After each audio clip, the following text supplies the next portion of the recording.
Greetings, folks. That was my attempt at a live introduction. And, you know, there's innovation in the air, partly because we are the honored recipients of a innovative guest this evening, Cory Bradford-Watts, the lay leader at a church in Australia, I believe in Canberra, the new church there, and also a fellow spiritual community starter, host, and pastor, I dare say. Cory, welcome to the show. Well, welcome everybody, and thank you, Cory. Thank you very much for having me.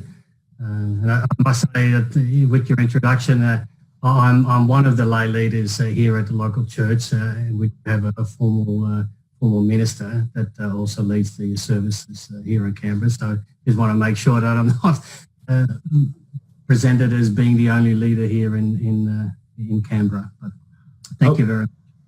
Yeah, well, thank you for clarifying that. And actually, I said fellow, but you are a little bit more distinguished in a sense because you started, let me get it right, Love, Truth, Act, Life yourself, didn't you? Yes, I did. Yes, so it's my attempt at bringing an online community together with Swedenborgian philosophy and ideas as at the center of it. Thinking that rather than having a central guru-based environment whereby a person offers teachings for others just to consume, to bring an environment where people can discuss and debate ideas, be more open around that. And we see that in Facebook now with the Watching and Reading Swedenborg group. You have people from different perspectives come and talk about some of their differing ideas, and allowing just truth to stand up for that rather than selling it, if you will. For me, you know, the right teachings don't, if it measures with objective reality, then it doesn't need to be sold. It becomes inevitable for everybody else having to reconcile with it, so it will hold itself up. Well, that's wonderful. And you mentioned that you're really invigorated and inspired by P2P, as you put it, spirituality, where people are connecting with each other online, Facebook and other, through other social media platforms. Tell us about like what you see there in terms of the changes in how we connect spiritually online. So it's not just online, although online offers people from wide-ranging backgrounds all across the globe, being time and space independent, reaching and touching each other. So we can create videos and post it online, and a year or 2 years later, somebody might stumble across it and go, "Hey, this is fantastic," and we've learned from each other. But it's really the model. It's been coming for a while, and I think it's the answer to why religions and church have been regressing, is that the whole model and trust model of having one person leading and everybody else follow, which is quite passive, and you can kind of hide away in a congregation and pretend that I'm so good because on Sunday I go to church and I take communion, and there's no further demand to my life.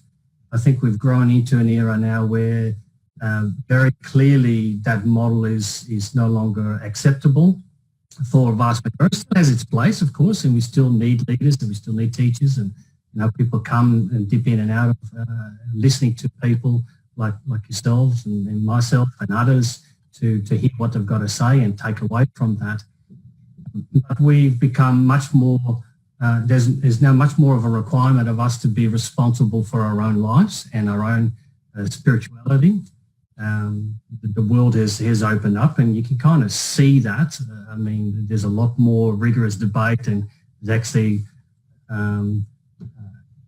it's not as placid as it once used to be, if you will. It's common. Everybody went to church in smaller communities, and it's like you didn't hear any kind of deviating ideas, and now you've got different camps standing up and speaking, and individuals having to think much more for themselves and can't hide away anymore. And I think that's a good thing.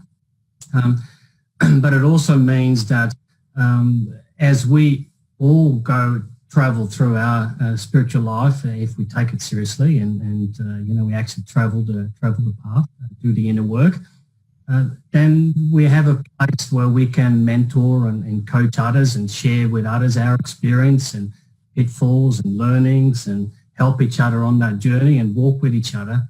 And that becomes really a much more of a peer-to-peer, side-by-side walk, if you will, where we're all become ministers. We're all ministers in essence, and none of us actually own the truth. We're all vessels and channels of reality itself and the interpretation of what is. And so even at the most basic level within a single group community, let's say you have 100 people sitting in a congregation and the minister gives an address. There's 100 different minds that listen to that, and I dare say not two of them will receive the message in identical ways and see it applied in their own mind to their own lives into the same way. So it's not the message that has to be identical. It's the approach to truth that has to match to our own personal lives, for which we are responsible. And so that's how I kind of look at it, right? And so to try and facilitate that, the internet is a wonderful tool to do that. I think that's wonderful and very insightful. I really appreciated you saying that all of us are ministers, and really, we minister to everyone we encounter. There's, in essence, a connection to our deepest desires and our motivations in every movement that we make, right? And in a sense, we're promoting that. It could be something destructive or holy, perhaps, somewhere in between. I think we're usually a mix of both. And, if we decide to uplift certain elements in others or get our way in different situations for different goals, in a sense, we could be ministering all sorts of things, even perhaps falsity. Oh, absolutely. And even if there is some falsity in it, we're not quite right. I mean, who has the right understanding of what reality is in all its, beauty? Some people come closer than others, perhaps, in understanding or understand different aspects of it. And just because we have a slightly different understanding or see a different aspect of it doesn't necessarily mean that we're wrong. It's really the intention behind that understanding that matters more than the understanding itself. Yeah, it depends on why we're trying to uplift a certain idea or what our deeper motivations are for creating a certain space. Of course, some politicians today or certain people today, maybe even myself sometimes, I may be uplifting falsity intentionally. Who knows? But to be discerning about that in others, but especially ourselves, is part of the name of the game, right? Part of our purpose here is to hopefully find some truth for ourselves and use it to uplift other people. What do you find is your purpose for ministry? Well, I'm not quite sure, Cory. I thought I was very sure, but things have moved a little bit. We talked just before the show started a little bit about the online community that I've got, and I've kind of dubbed that freedom philosophy. Starting with my YouTube channel and kind of morphed that into an online community, and the web domain is lovetruth@life. And I really like to have that life, series of things being available now. It's just so perfect now, That's great. that's what it's all about. And so last year I opened that community, online community, and I was hoping to start it off and be part of a moderator and just share my understanding. I talk with a lot of people at work and around me, and people like hearing new and different ideas and a different way of being things, having things explained to them. And I'm fairly blessed with, I feel, in having a good understanding of certain things. And I've got a lot to learn, but I'm happy and keen to share with how I see things, and I hope that other people might get some positive messages out of it and some useful elements to apply in their own lives. And to do that in an environment that is protected, right? What I wanted to do is not just be in Facebook and have that open, but really have people come together that are a little bit more committed and in an environment that is protected. So, protected in two ways. One is that, people kind of buy into it and have members, and so we know exactly who people are. People can't kind of pretend to be somebody that they're not and then dip in and, attack others and then dip out. Or you can on Facebook and Twitter and others, people can pretend, right? And so you'd like to have a bit more openness. And when it's on a public forum like that, people are also less likely to be open because you don't control it so much. And secondly is also to limit the connection to only people that are seriously committed to their inner work. There's no point having 40,000 or 100,000 or 1 million people subscribing or being a member of something and having only, a dozen people actively engaging with the inner work. Then it just becomes, entertainment, if you will. And I don't want to be in the entertainment business. I want to really help people hold their hand going through the struggles. And it is hard work. People watching you and I, when you apply newfound truth to your own life and you start to scratch the surface and say, oh, actually, hang on, I'm maybe that's a bit selfish of me and I shouldn't be doing this or I shouldn't be doing that, and then try to address that. That takes a lot of effort, and sometimes that can be very disparaging, and people go through all sorts of emotions and hardship in that, because people can be very hard on themselves. And in a public environment, you don't want other people harshly criticizing you either when you're doing that to yourself already, right? So it's a gentle business, and I do feel that I have a place in that. Not in traditional ministry. I have given that some consideration, and I partially went through the college here in Australia to study towards a ministry. And I haven't really done much with that in the last few years, but they're more kind of saying, okay, well, I'll ask the Lord, what do you want me to do? And he's kind of led me into making some of these videos and set up the channel and set up this community. And even though it's perhaps hasn't taken off, it's still part of a growth process that's preparatory for something else to come. And what that looks like and what that exactly is, I'm not quite sure.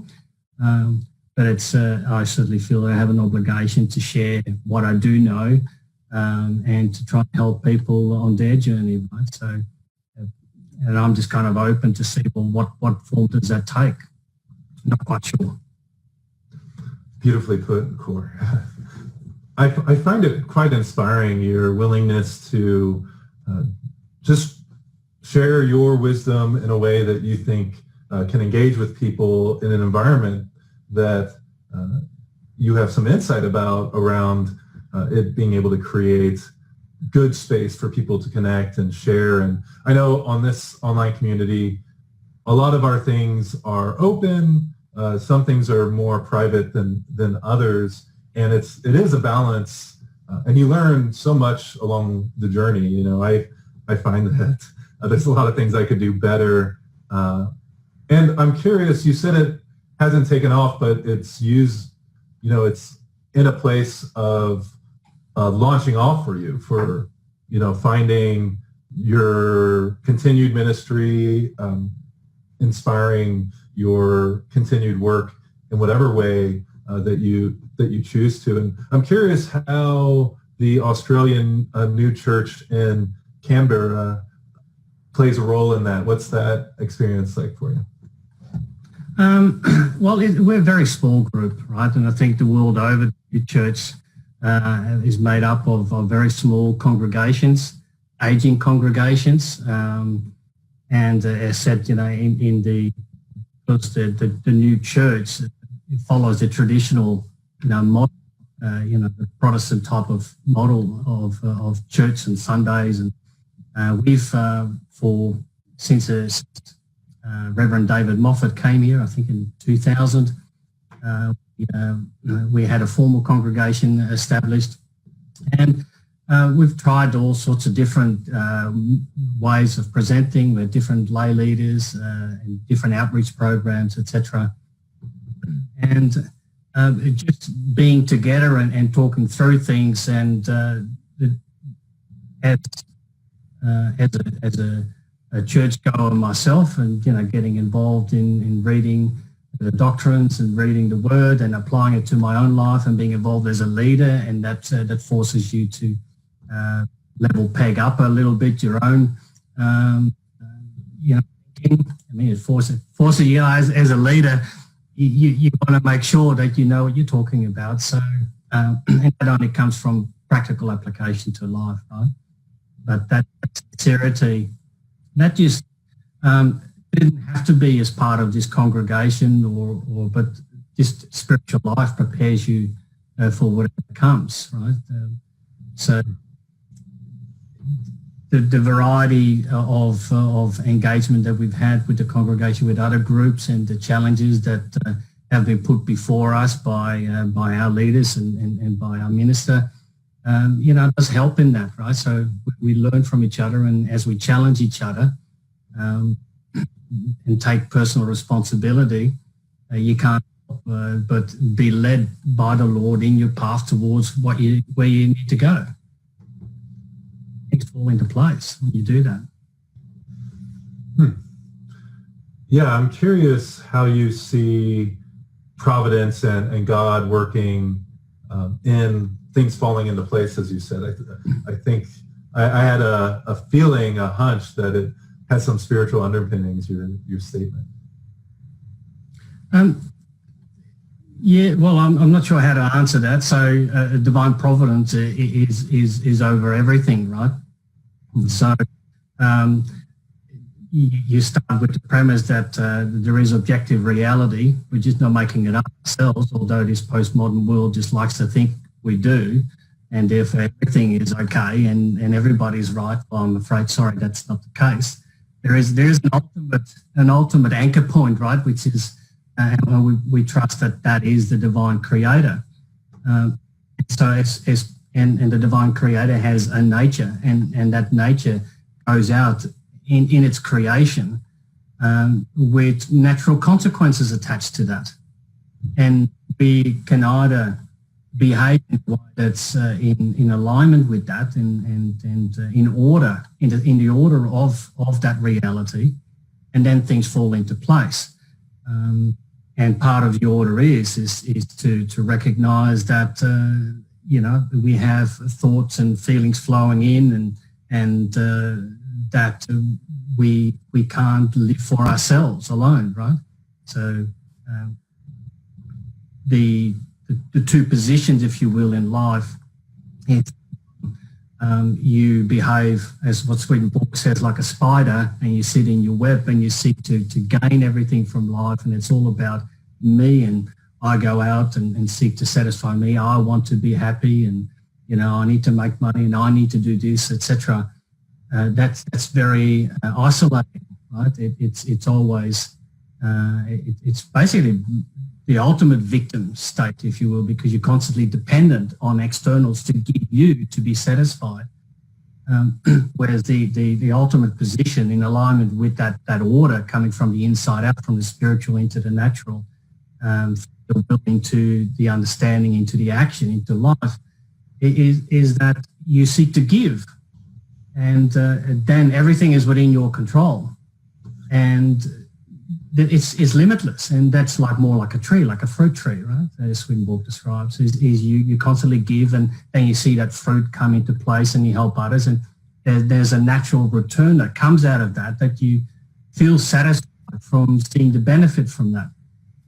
Now, then you can make a mistake and say, oh, I'm the good boy, I know everything, I've created that. Or you can say, well, thank you, Lord, for allowing me to be the instrument. And that can be a bit overwhelming from time to time, but that's providence. There's a natural order to creation. Whether you trust there is a creator or not, even if you think there's a big bang and things happen out of nothing and it's all by sheer chance, just order. There's still something you have to comply with, and if you're not complying with it, then things become very difficult and strenuous and hard for you. But if you trust that there is a divine creator and therefore there's a purpose, and those, if there is a purpose, then you also have hope. And then when you go through a hardship, then you can go, okay, well, I can trust that under providence, whatever I'm going through leads to a good end. And that's one of the beautiful teachings that Swedenborg gives, is that everything that occurs is allowed to occur because it ultimately leads to good, right? So there's nothing that occurs that is pure evil, if you will. There's always some good that comes from whatever occurs. And provided that we seek to do good, then our own inner struggles will lead to good and lead to a better place. And that's the lived experience that I have. And I think others will find the same way, that once you become Christian, your life becomes so much more difficult than what it was in ignorant bliss beforehand. But it's never been better, right? But if you keep constantly seeking to have your own gains, then it's like the ultimate misery. And even though you kind of get what you want, what you think you want, or what you think you need, you're never really happy, right? So I don't know, I'm hoping that kind of makes sense and answers your question a little bit, in a bit on a tangent there, but No, I think that was right on. So thank you very much for that. Yeah, I find much of what you said inspiring, and I have a few questions about it. But before we get to those, you mentioned order. And one of the things I love to do in our chats together is I get the opportunity to connect with some folks in our Chatsy. So first I want to say hello to you all, communicating and connecting there. And I want to uplift a question that Paige has for you, Cor. She asks, where are you from in Australia? And correct me if I'm wrong, but you're Dutch, aren't you? Yes, yeah. If my genetics don't give it away, from my speech that is, ultimate blunt Dutchman, right? Yeah, so I'm from the Netherlands, born in the Netherlands, but I no longer hold Dutch nationality. I'm, naturalised Australian, and live in Canberra, which is the capital, which is along the eastern seaboard, bit inland between Sydney and Melbourne. And that's where I've, apart from the first few months where I lived in Melbourne, this is where I live with my family and have lived for the last 23 years. Oh, wonderful. And she wants to know if you know Roz Taylor, who is... Yes, I do. Yeah. No, you do? Yeah. Oh, great. I would consider her a good friend of mine. We haven't spent nearly as much time together as I'd like to, because she's travelling the world, and she, on occasion, when she comes to Australia, it's never the right time for us to meet up, because Canberra's a bit out of the way, and most of her family and connections are in South Australia, Adelaide. Yeah. Yeah, for our listeners. Oh, go ahead. Sorry, no, I've had time to get to know Ross and talk, and there's a few outstanding discussions, I think, for Ross and I. Oh, that's excellent. Yeah, Ross is amazing, isn't she? And I like this. Yeah. What's that? Sorry. Yeah, I like. Yeah. Yeah, it's hard to refute that, Ross. It's amazing. So it's cool that you two are connecting. And for our listeners, Ross has been a guest on the online community before, and she's in her journey of finding her ministerial niche and studying, and thankfully she comes to North America every once in a while. So I've also had the blessing of communicating with her. Thank you, Paige. And Paige wants to uplift your point that protected environments is so important for open sharing. Indeed.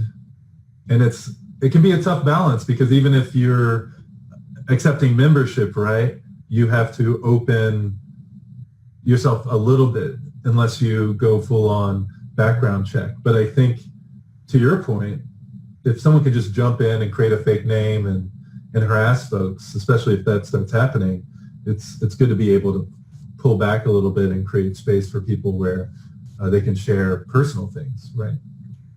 Yeah, so one of the things that I did early on was just give very short-term free membership. And I know some people disagree with me and have disagreed with me. And, you know, in part, it may be why it hasn't quite worked out, although there is free membership on the site now. And I've taken people's advice. My thinking was that you want people to buy into what you're doing and commit some of themselves, right? So years ago, you know, I wanted to learn more about Swedenborg, and I spent, I think, $1,400 on buying a set of books, right? Now most of it is available for free online, which is wonderful. And it's the modern translation as well. But it's about what you value and what you prioritize. And I've noticed that with a lot of things, if you give it away for free, if you don't seem to put a value on it, people don't tend to value it. And that's kind of a basic psychology, right? Sometimes, you know, if you charge an extra $10 for something, then the perceived value goes up. People spend more time and interest with it, and actually doing something with it. There's another bit of advice that was given by a professional speaker, and she tours around helping other people, writing books, etc. And explained to me once that when she gave away her presentations and did a tour to try and connect with people and train people and do it for free, only about 6 out of 10 people that registered to come, that had booked to come, showed up. And so 40% of the seats remained empty. If she charged a small amount, 95% of the people that booked turned up, only leaving maybe, you know, 1 out of 100 seats or so empty. And the point she made is that immediately she helped the extra 35% of people. She helped 35% more people, or was actually, it's 50% more people out of 60, an extra 30, that's an extra 50% that you're helping and getting a message across, you know. So that just fascinated me to think like that, you know, and I think it's right. It's if we spend too much time giving of our time and our energy to people that aren't really that interested, it's like, you know, you're doing letterbox pamphlets and people throw it straight into recycling. Look at it, it's like a waste. But if you spend more time with the people that are actually interested, then you're being much more productive. I hope that kind of makes sense. I know some people will disagree with me, but that's kind of behind my thinking there, right? Yeah, you got to try it, right? So. No, I think that's inspiring for me. It's nice to be able to talk to someone doing similar work, having done similar work, and initiated it, created it from the ground up. And yeah, there's a lot in business, right, around this concept too, uplifting the relationships that really serve your purpose. And I think in a ministry, it's more like our purpose, or the purpose of whatever we would think of as our higher power or God. but that takes some discerning, and I think that discerning is most healthy in that community engagement. So if you're just spreading your attention everywhere and not paying attention to the people who want to share back and connect with you, then I really feel you there that it's a waste of time often. Yeah, I think so. It's important that the people that are willing to apply to their lives and are really keen and see the value, they're helping people, right? Otherwise, you're spreading yourself too thin and you're not serving anybody. Yeah. Well, and that's the other thing about online is it's easy to spread yourself too thin, I think.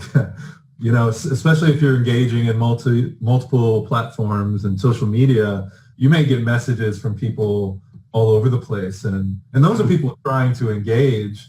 And so if they're not willing to reconnect towards maybe a central hub, so you can kind of dedicate your time to each other at the same time, it's much harder to manage that, I think.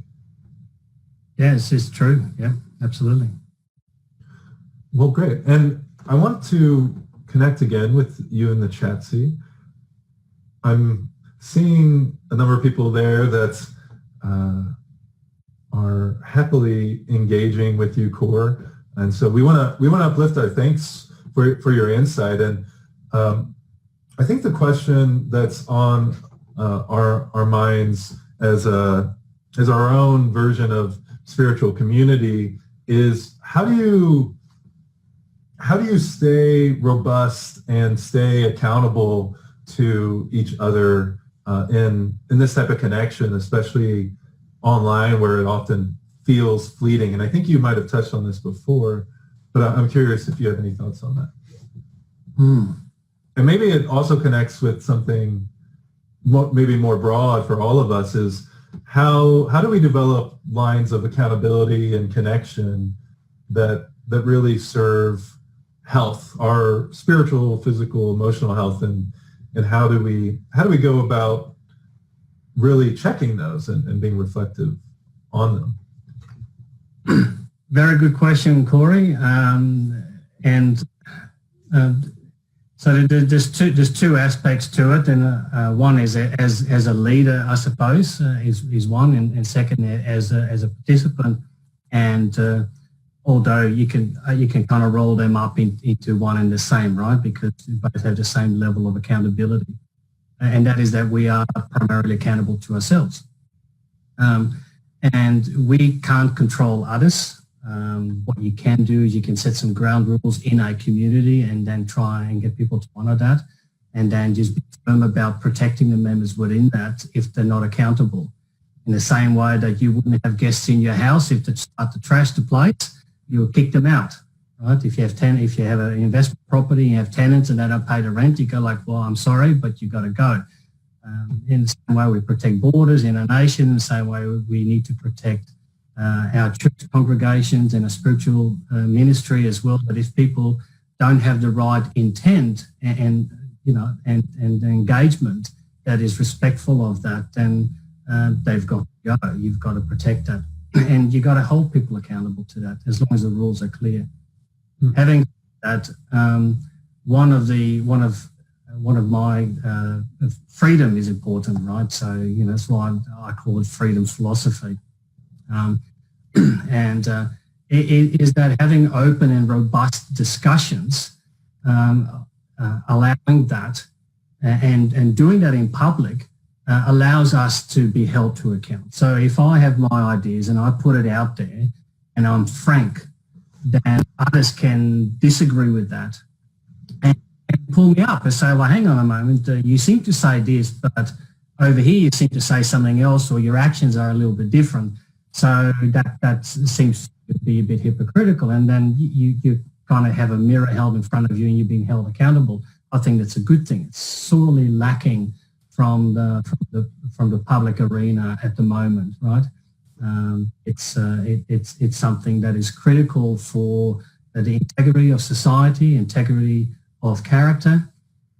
It's also integral to having trust. If I am pretending or feel that I can't be open and frank in what I say, and have to couch my words or be compelled to use language in a certain way, then immediately others around me can no longer trust what I'm saying. Mm. And therefore trust dissipates, and therefore the society disintegrates. So, things like political correct speech, etc., right? And I'm quite lucky having been brought up in the Netherlands, because, there's like a joke that says the British are too polite to be honest, and the Dutch are too honest to be polite, right? That's a bit of a joke. And the British make fun of the Dutch all the time, and that's fine. But one of the aspects that my cultural heritage gives me is a frankness, right? And the culture, it's almost inappropriate to not have an opinion on something back in the Netherlands, or to not engage in a public discussion or have an opinion on that.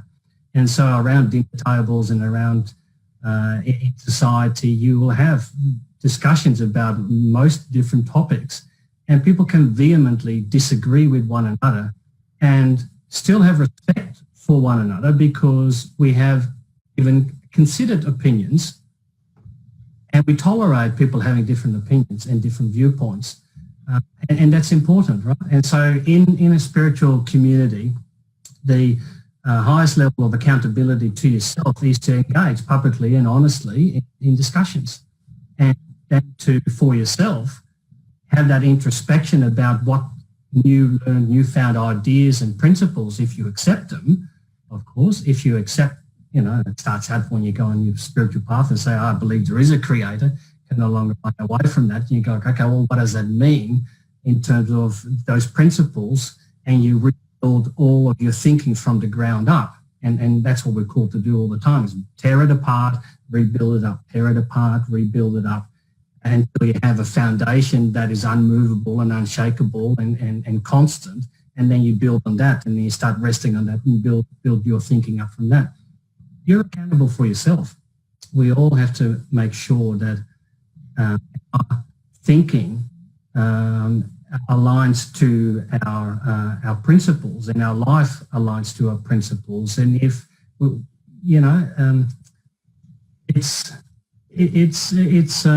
I'm fairly simple man, right?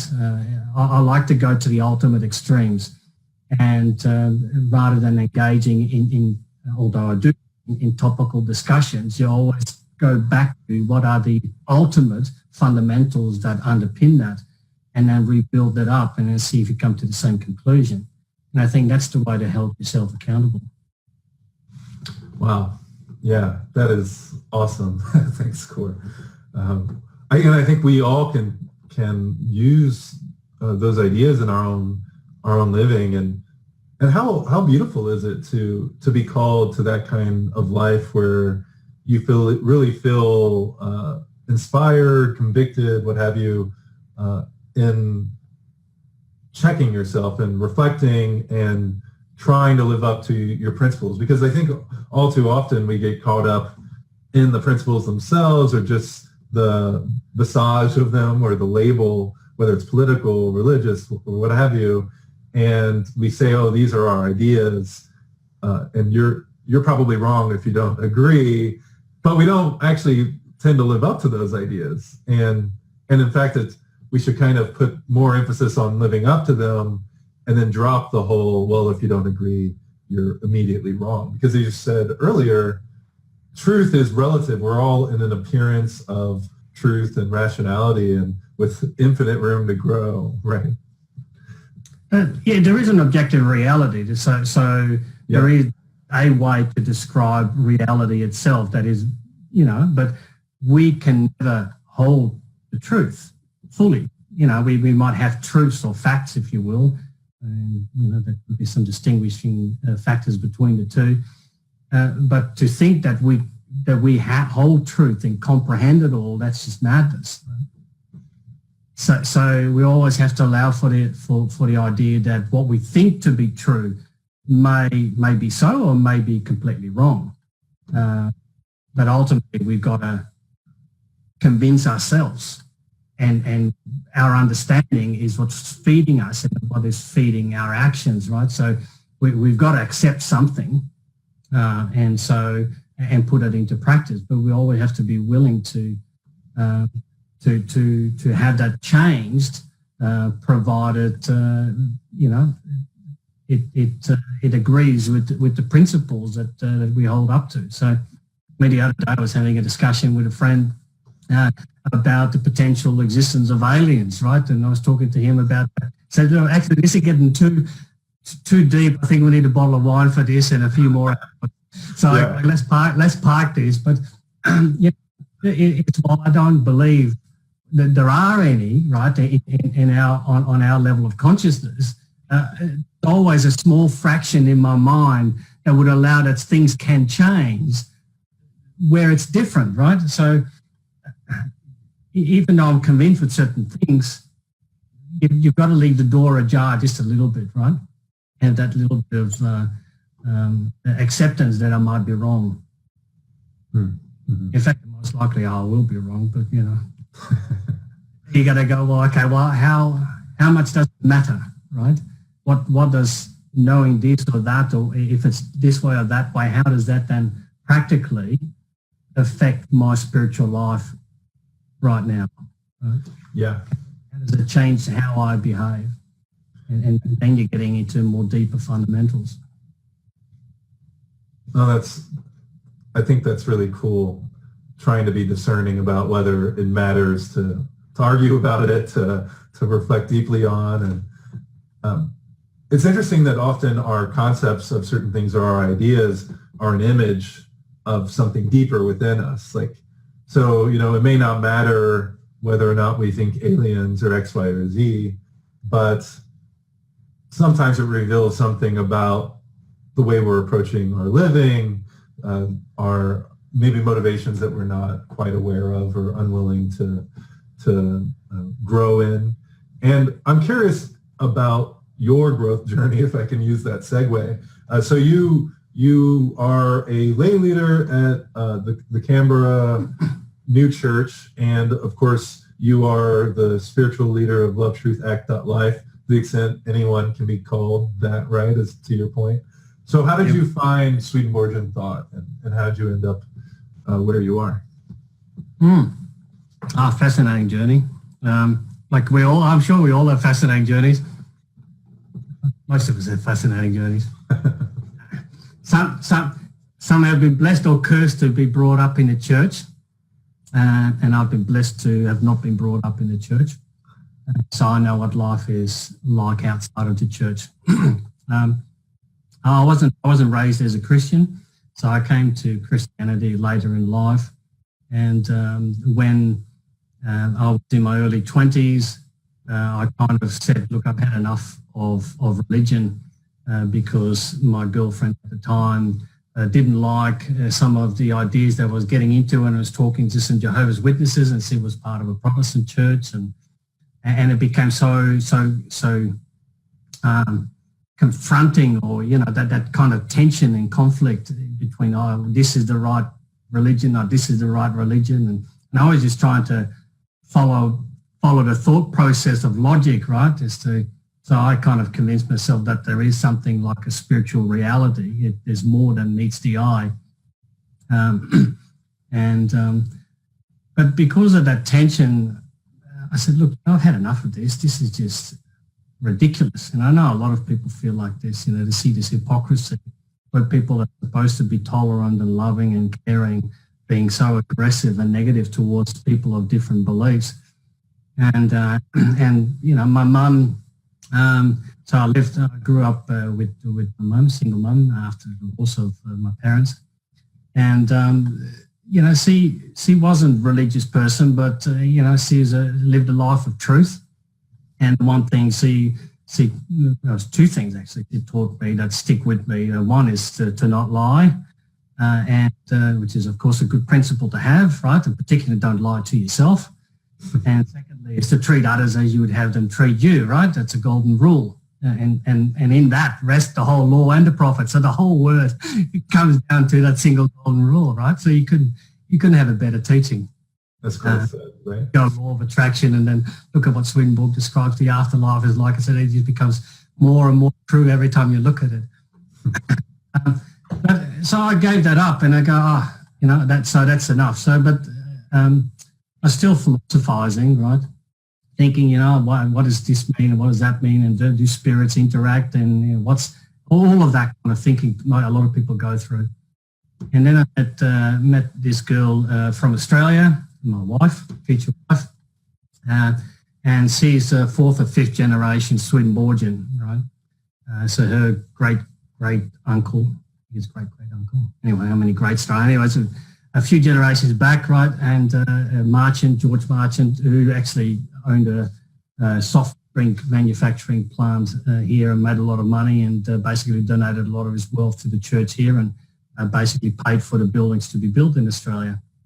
And so she was brought up in the church, and we met in London, and we went to, on one of my visits to her while we were kind of courting and getting to know each other.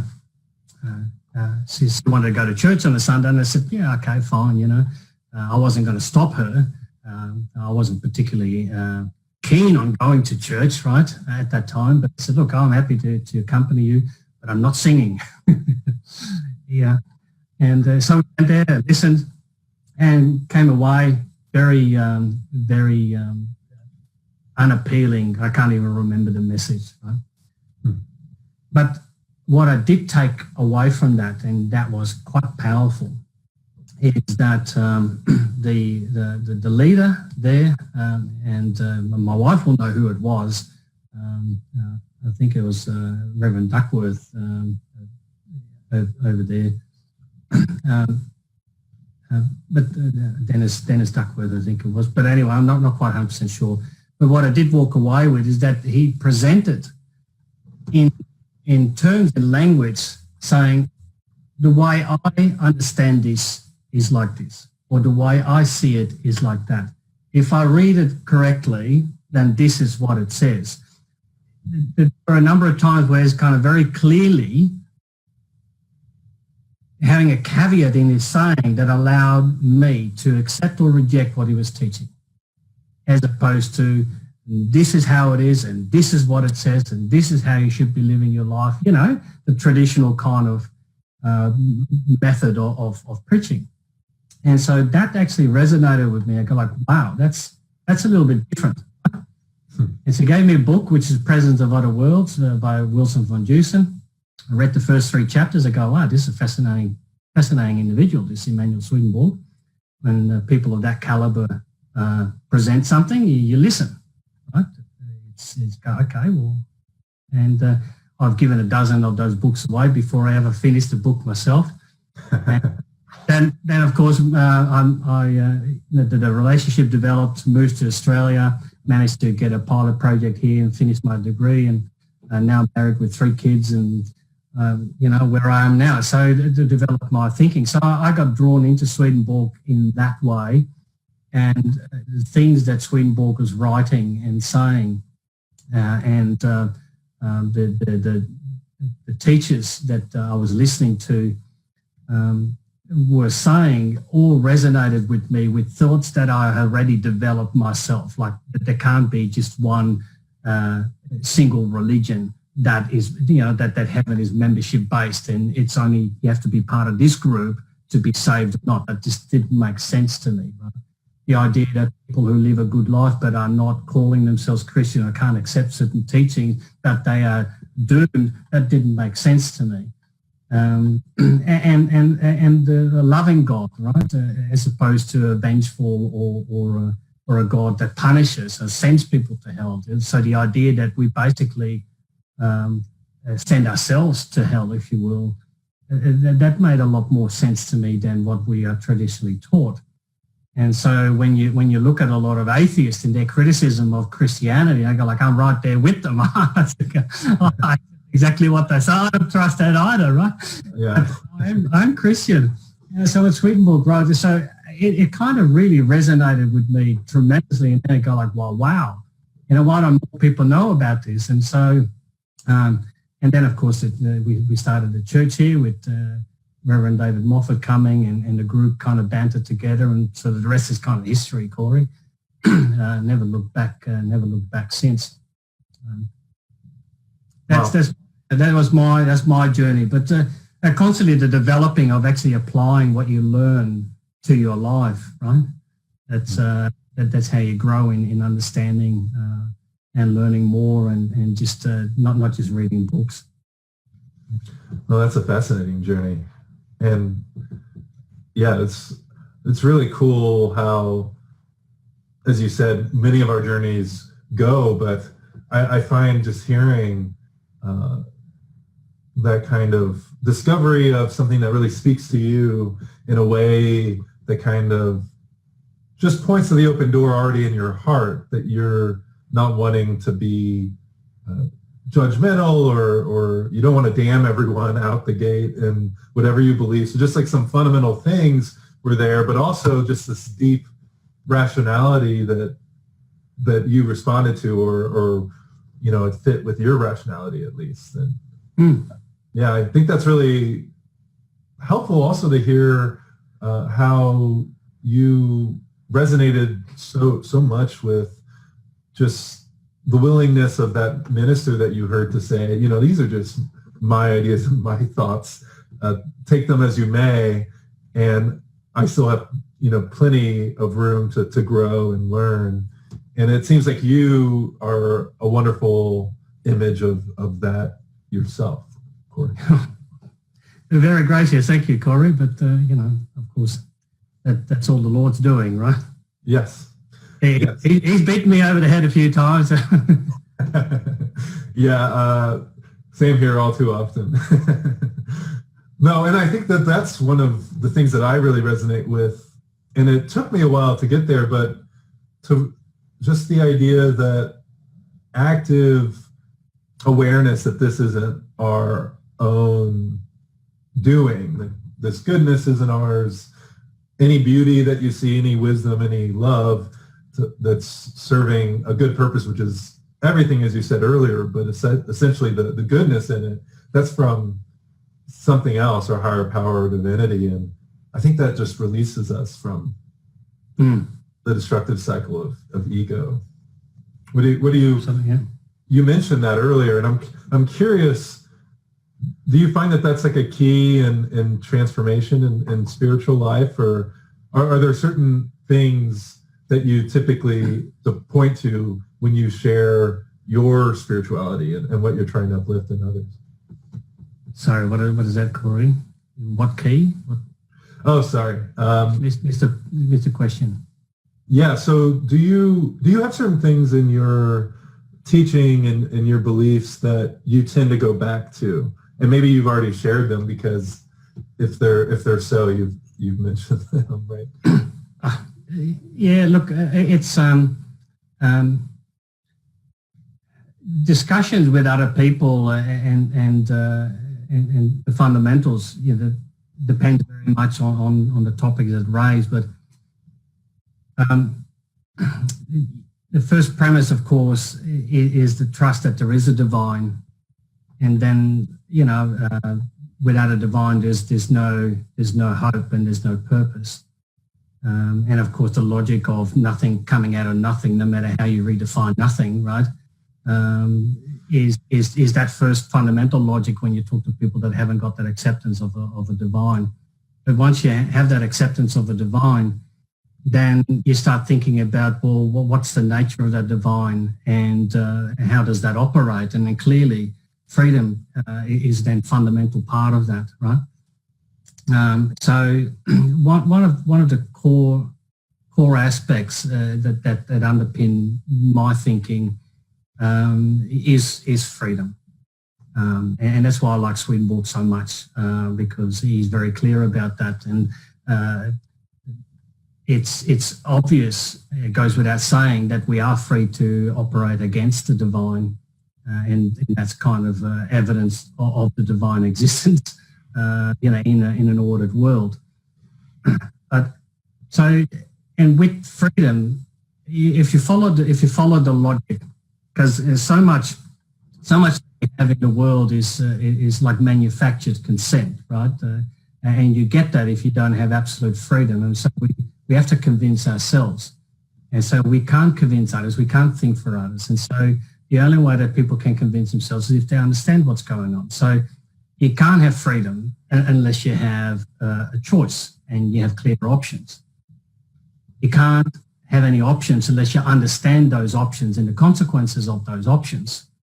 And because as soon as some of the options or knowledge is being withheld from you, then you're no longer really free, right? So, okay, let's say there's 4 doors to go through and I'm only showing you one, you're no longer free to choose. So then your actions or your behavior is no longer part of your will, but it's just, well, you don't have a choice. Same if I only show you 2, but there are 3 doors, then I'm withholding something from you. You make a choice within those. And so having that personal responsibility and transformation, that the inner transformation only comes when people convince themselves, right? Swedenborg describes this very clearly, and it's like this in all of life, right? I have an active interest in politics, and it fascinates me, and I see a lot of happening, and we go, so I'm aghast there with how we treat the citizenry, the burghers, and saying, well, they can't think, but we need to allow people to think. And spirituality, obviously, personal freedom, personal responsibility comes only by personal understanding and rationality, which will then change our being from within to enlighten the choices that we make. So if this is why teaching is so important. This is why being honest is so important. If I'm withholding information or misrepresenting something, and I'm actually stealing from others an opportunity to learn, and I'm stealing from others an ability to choose. And if others don't have a legitimate choice, then they're not actually changing, right? Then you're removing freedom from them. So self-compulsion is an important element to our spiritual life. And the external life is all a reflection of and part of or tied to our inner life. So everything comes from within. And so if we are telling people, you must live like this, that this is the only truth, or you have to believe this and not allow for a discussion or a process of discovery from another person to come to their own conclusions, is actually doing a disservice. And so therefore you're best to focus on the intention first and foremost, and then follow of the understanding after that. And you tackle people on, and I'm not very good at this, and I'm still coming to learn this, because I'm sometimes a bit too keen to share my understanding with people as opposed to knowing how to challenge people through and guide them through their own thinking. And God willing, that will come if that's my place, because I'm always happy to share my thoughts on things. But people got to go through their own processes to understand things, right? And so my process of thinking is very different. So I might just jump 2 big steps and I'm there at the end, and another person is kind of walking a different path and struggling to come to the end conclusion. And because I jump to the fundamentals, sometimes I lose people in that process. So, as I said, I need to develop just a capability of asking questions more and guide people through their own individual thinking. But it's that freedom process of people running their own pathway of discovery, and allow people to do that is very important. Freedom is probably the core concept for me in public life and spiritual life alike. Yeah. I love that. Yeah, it's at the crux of reality, and it's at the crux of, well, in my opinion, and it's at the crux of your approach. I think that's wonderful. It's tough, I would think, and I find it tough for myself at least, to meet people where they are, because we can say that that's what we should do, but doing it in practice, of course, takes a lot of work.